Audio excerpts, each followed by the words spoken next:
Hey, what's up guys, Josh here with YugaTech, and I guess it's that time of the year again where we list down our top smartphones for the first half of the year.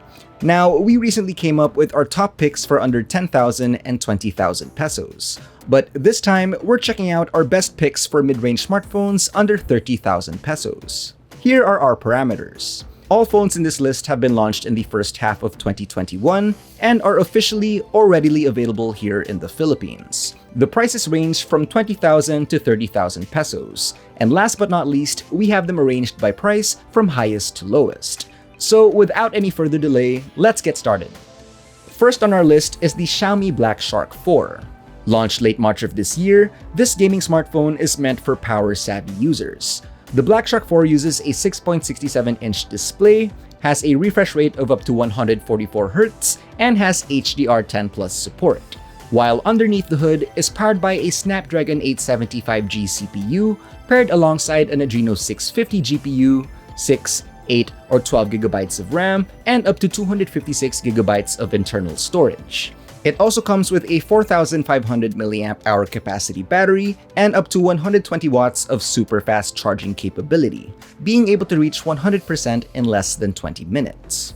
For cameras, this one incorporates a triple camera setup, with a 48-megapixel main sensor, an 8-megapixel ultra-wide, and a 5-megapixel macro shooter, while at the front is a 20-megapixel selfie camera. It's not the best in this particular department, but if you're looking for a powerful gaming phone that comes with blazing fast charging speeds, this one should be your best pick. As for the price, the top-of-the-line Black Shark 4 with 12 GB of RAM and 256 GB of storage actually exceeds our price range quite a bit. But for the 128 GB variants, we do get cheaper options ranging from 22,450 to 27,490 pesos depending on the amount of RAM you prefer. Next up, we have the Apple iPhone SE. Now, don't get us wrong on this one, but this was actually released a year ago. Since these models don't get a yearly update, we decided to make this one an exception. The iPhone SE 2020 is the successor to the iPhone SE that was launched back in 2016. It uses a relatively small screen at just 4.7 inches, has a single 12-megapixel rear camera, a 7-megapixel front camera, and is also powered by a more updated A13 Bionic chipset. According to Apple, the iPhone SE CPU is up to 2.4 times faster than the previous A9 chip found on the previous iPhone SE and 6S, while the GPU is around 4 times faster. The Apple iPhone SE 2020 is priced at 26,490 pesos for the 64GB variant, while the one with 128GB of storage will run you 29,490 pesos. Third on our list is the Vivo V21 5G. This one looks pretty identical to its non-5G counterpart, with a 6.44-inch 20x9 90Hz AMOLED screen, HDR10 Plus, and a triple camera setup with a 64-megapixel main sensor and a 44-megapixel front camera. Powering this device is a MediaTek MT6853 Dimensity chipset, a Mali G57 MC3 GPU, 8GB of RAM, and either 128 or 256GB of internal storage. For the latter variant, the Vivo V21 5G is priced at 23,999 pesos. So if you're looking for a more affordable 5G phone with a high front camera megapixel count, then you should add this one to your list. Next is the Samsung Galaxy A72. Now, it should be safe to say that Samsung has been one of the top smartphone manufacturers for almost the past decade. And with their latest mid-range series, you just can't go wrong with this one. Apart from their attractive pastel colorways and IP67 dust/water resistance, it also comes with some pretty respectable specs. The A72 comes with a generous 6.7-inch Super AMOLED display with a refresh rate of up to 90 Hz. As for the chipset, a Qualcomm Snapdragon 720G CPU paired with an Adreno 618 GPU sits in place, along with 8GB of RAM and up to 256GB of internal storage. Housing the quad camera module is a 64-megapixel main sensor, an 8-megapixel telephoto lens, 12 megapixels for ultra-wide, and 5 megapixels for macro shooting. Finally, keeping this phone powered is a 5,000 mAh capacity battery and has 25 watts fast charging.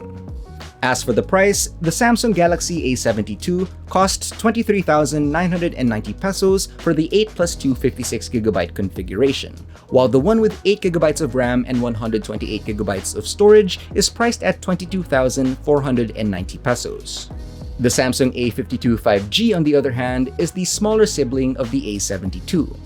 It actually looks exactly like the A52, but this time we're getting 5G support on this one. It's equipped with a 6.5-inch Full HD Plus Super AMOLED display and has a higher refresh rate of up to 120Hz. Keeping everything running is a Snapdragon 750G CPU alongside an Adreno 619 GPU. It also has 8GB of RAM and up to 256GB of internal storage. As for cameras, it's a quad-shooter setup with a 64MP main, a 12MP ultrawide, a 5MP macro, and 8MP for the telephoto lens. And yes, this also comes with an IP67 rating. The top-of-the-line Samsung Galaxy A52 5G is tagged at 23,990 pesos. So if you like the design of the Galaxy A72 but want it in a smaller form factor with 5G support, then you should definitely check this device out. Finally, last on our list is the Poco F3. Now, Poco has been known to come out with some of the most bang-for-buck smartphones, and this one is no exception. It packs a 6.67-inch AMOLED display with a refresh rate of up to 120Hz, HDR10 Plus support, and has some of the brightest screens peaking at 1,300 nits. Coincidentally, it's also the only Android phone on our list with glass on both the front and the back, which adds a nice premium touch. Although this is going to be the cheapest one of them all, it's also one of the most powerful. For the CPU, we're getting a Qualcomm Snapdragon 870 chipset paired with an Adreno 650 GPU. It also comes with up to 8GB of RAM and 256GB of internal storage. The giant pill-shaped camera module is home to a 48MP main camera, an 8MP ultrawide, and a 5MP shooter, similar to what you'll find on the Black Shark 4. The only real big difference here is the price, with the highest variant costing a mere 20,990 pesos. But for everything you're getting in the package, this one is a no-brainer choice if you're looking at it from a price-to-performance ratio. And that wraps it up for our list of top smartphones under 30,000 pesos for mid-2021. Which ones did you prefer? Let us know in the comments section down below, and if you enjoyed this video, don't forget to leave a like, subscribe to our channel for more content, hit that bell icon so you don't miss any future uploads, and be sure to visit YugaTech.com for the latest tech news and reviews. Again, this has been Josh, stay safe, and I'll see you guys in the next one.